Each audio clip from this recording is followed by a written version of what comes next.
Spokane has massive rock formations scattered all throughout the region, and there's really no question as to why. I mean, Randall Carlson starts his tours here for a reason. It's the beginning of the channeled scablands. When they first figured out it was a flood, they called it the Spokane Flood.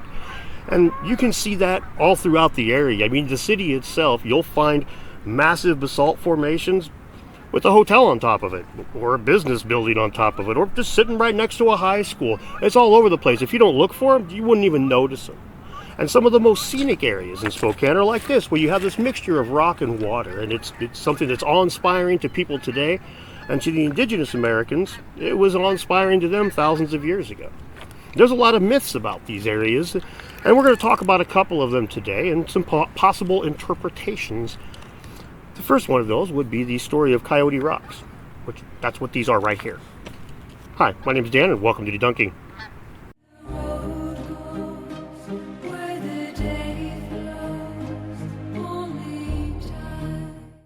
Long ago, in this region of Spokane, near what is now known as the Centennial Trail, right off of Plants Ferry Park, a monster lived in these mountains. She was said to be gigantic and cruel, and ate many people who used the river. Day after day, people were devoured when they came to the river to gather water or fish, and eventually it became so much of an issue that something had to be done. So the tribal elders got together, and they met with bear, wolf, coyote, and several other animals. Now, as many of you are no doubt aware, Native American religion could be called shamanistic or animistic. It's basically very in tune with nature, and they don't consider themselves to be a separate entity from nature like most Western traditions do. They consider themselves to be part of it. So the idea of meeting with coyote or wolf or bear isn't an outlandish thing. It isn't something out of the norm. A great example of this is a Spokane tribal story that humans were lonely at night before we had crickets because nobody was there to sing to us. So that kind of idea permeates a lot of these stories. They spent a few days discussing how to handle this monster because she was so giant, but no ideas came to light and no one volunteered to take on the beast. So after several days of eating and discussing their options, Coyote finally spoke up and said that he would handle the creature himself. The others at the meeting thought about it and decided to let him try. Perhaps Coyote did have enough power to take on this monster.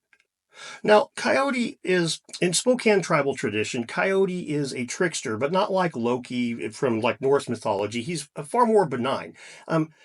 Oftentimes good. Now, he is still a trickster, as we'll see in the next story that we talk about, but he's not like Loki where he's always trying to just be rotten. He's just mischievous, but he's frequently mischievous in a good way, as we'll see in this story.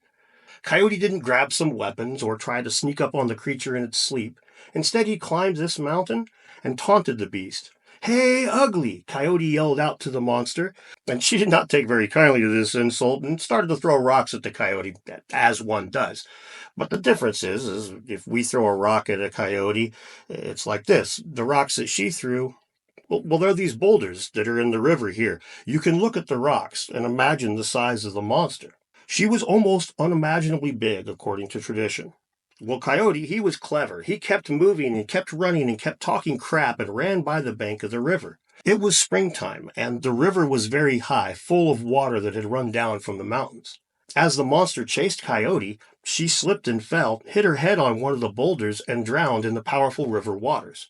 So Coyote celebrated by running up and down the river bank, dancing, yipping in celebration, and eventually returned to the group, announcing the demise of the beast and telling them they could go back to the river. Now, of course, this area is somewhat sacred to the Spokane Tribe. But in 2001, some of the stones were removed from that to widen the Centennial Trail. Now, in 2021, some of the tribal members came back to this area that had a meeting and some ceremonies and basically retold the story, remembered the story, and they put it on YouTube. You should check it out when you're done watching this. The link is below. Not only did you get to see the story told by an Indigenous American who is a historian of the Spokane Tribe, so he probably has a little bit better grasp on it than I do. But in addition to that, you know how I always like to talk about psychology and looking at things through somebody else's perspective? This is really interesting because this isn't the first or the last time that one of their sites is going to get like changed and trampled. But they still are they're chill about it, man. They're not holding the grudge you might think they would. They actually thank the Spokane people for helping them honor the story, even though the Spokane people were the one that widened the Centennial Trail. But um, basically, you see a lot of the same pragmatism that you see from a lot of the indigenous American tribes that are still doing well in this day and age. When they have been pushed into a corner and have figured out a way to stand up and succeed still, they tend to have some really pragmatic views about things, and this was no exception. Make sure and check it out when you're done here. Now, the next story I want to tell you is about Bull and Pitcher State Park. You might have remembered me filming there before. Um, it's a very interesting story because this one talks about Coyote once again stealing the night sun. Most people think that means the moon from Antelope, but Antelope had stolen it from other people.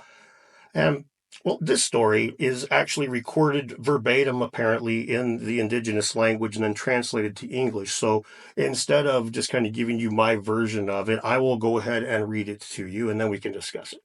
It was to the sundown place, the west there they are camped, a whole bunch of them. And then it was here they are caring for the night sun. They are being stingy with it.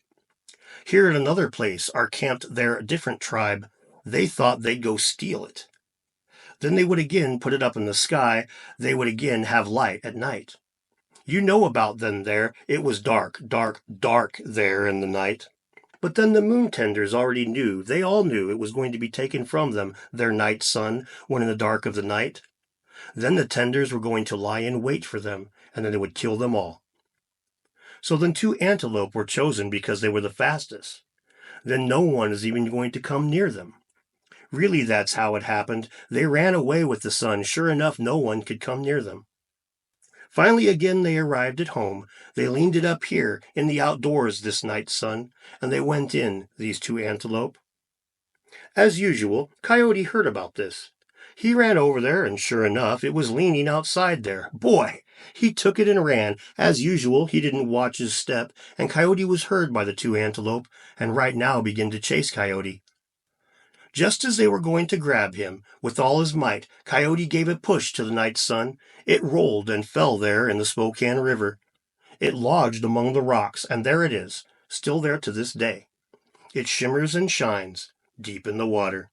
Well, that's a pretty interesting story. I mean, you've got a group of people hiding the night sun and being stingy with it, another group of people that want to take it to use it, but they send antelope because they're afraid to get killed because the guys are lying in wait.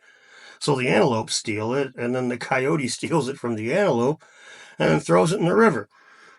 Now, these myths, like these stories, they're beg to be interpreted, right? I mean, the one with all the rocks in the river, right? The first one, the idea of a giant throwing rocks down from that hill being a memory of an avalanche or a flood. Those of you who watch this channel religiously, like I do, so you should too. You might think about this flood, and that might be what this is a memory of, right? Hell, it could have been like 12,000 years ago they killed a freaking cave bear there, or they were chasing one and it fell in the water, or one was chasing them, it fell in the water. 101 different interpretations of this could be, right? And the other one's even more tantalizing to me because we were talking about the night sun. This is astronomical phenomena, right? So at that point, that could be a supernova or a comet or all kinds of different things that it could be, or it could just be a way to explain why the moon reflects so well at Bowling Picture State Park and why there's a bunch of big ass rocks in the water. Now, it's tough to say, right? And I would never in a million years discourage anybody from the armchair musings. Hell, I do it all the time, and I absolutely will be doing it with these myths more and more as I dig more into them. But that's what I want to get into here because I will be talking to Spokane tribal members to get more information about this stuff, right? And when I'm talking to them, the ones that the tribal members that are closest with their history quite frequently maintain their old school religious beliefs. And at that point, I will go out on a limb and say the last thing they're going to want to hear is my personal interpretation of it. That's a great way for me to basically say, oh, nice story that you got there, Skippy, and pat him on the head. So if you are engaging in any kind of that speculative stuff and you ask for information from the horse's mouth, keep in mind that your interpretation might be the last thing that they really want to hear.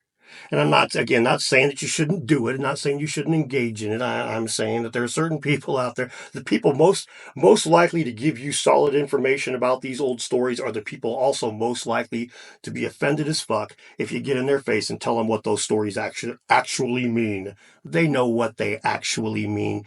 They're their stories. So just remember to be a little bit respectful if you have that discussion with the individuals themselves. All right. Sorry, but this is kind of important to me. There's lines that we can't cross here, guys. I call me crazy. Anyway, I want to thank you all so much for watching this far. I really think that stories like these are really interesting, and it's my pleasure to actually bring these, a couple of them, out to the public, and knowing that they're going to get a little bit more oomph than they normally do when they're shared on social media. So that makes me smile. I feel privileged in order to be able to do that. I want to thank those of you who support the channel. I'm getting ready to go to Egypt this winter. I'm going to be speaking at the Cosmic Summit next summer. Things are going crazy lately, all kinds of more and more and more busyness. I've got links to support the channel down below. Before I go to Egypt, I kind of want to get a handful of better video equipment stuff, because I was pretty bummed when I went to Riverside State Park. I snuck in when it's dark, like I was Graham Hancock, and I was climbing the pyramids, and I was going to film the freaking light reflecting off of the water, but my best camera is a freaking cell phone. So yeah, I didn't get shit. I got a black gray screen with some water noises in the background. Um, anyway, if you're inclined to help a guy out, there's buttons down below. I'm not going to beat that horse to death. Sorry. Thank you so much for watching. I really appreciate y'all's support, and I hope to see you next time. See those cool rocks? I want to shoot the intro like level to them, so I've got to go down there. You're welcome.